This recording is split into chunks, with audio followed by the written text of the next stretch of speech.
The debate over how to handle asylum seekers on full display as hecklers interrupt a speech by Governor Hochul. This as irate elected officials denounced the mayor's proposed budget cuts to pay for the surging costs. And now we are hearing there could be even more hard choices ahead. CBS 2 political reporter Marcia Kramer here now with the very latest. Marcia. Well, Maurice and Christine, the burden of coping with tens of thousands of asylum seekers has the Adams administration thinking about limiting the amount of time migrants can stay in the city shelter.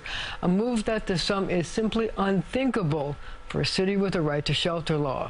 Also unthinkable to many elected officials are the budget cuts the mayor now says he needs to pay the bills. What do we want? Budget justice. When do we want it? Now! Passions ran high as community activists and elected officials stood in the shadow of City Hall to demand the mayor rethink budget cuts of up to 15% to pay for asylum seekers. Councilwoman Carmen De La Rosa is from the Dominican Republic. We know what it's like to live in the shadows.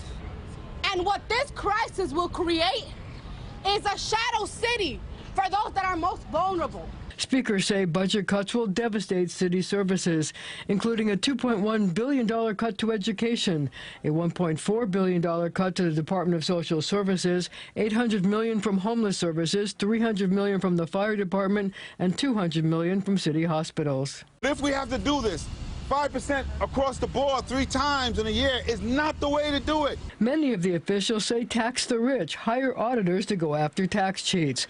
Another solution under consideration by the mayor is to limit the amount of time migrants can stay in shelters.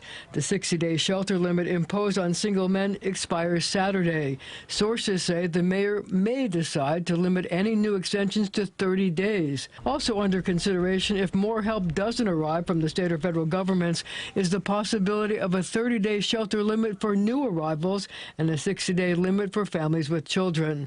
While stressing that no final decisions have been made, a City Hall spokesperson said that without more help, quote, we will have to make more difficult decisions, and it is possible we will see more heartbreaking realities, like the one we saw outside the Roosevelt Hotel this summer.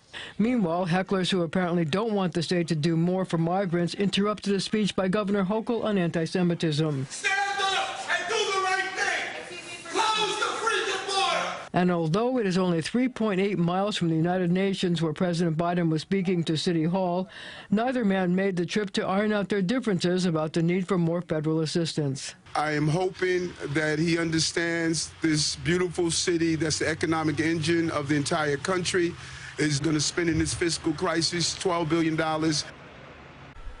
Now, the governor made a point of saying she would see the President Biden tonight at a reception he's hosting here. Will migrants come up? Well, she said, we'll see if the topic comes around to that. There is no indication the mayor will be there. He said today the last time he spoke to the president was, quote, earlier this year. And there you have it. Can't be good. Thank you, Marcia. All right, well, the president and Ukraine's president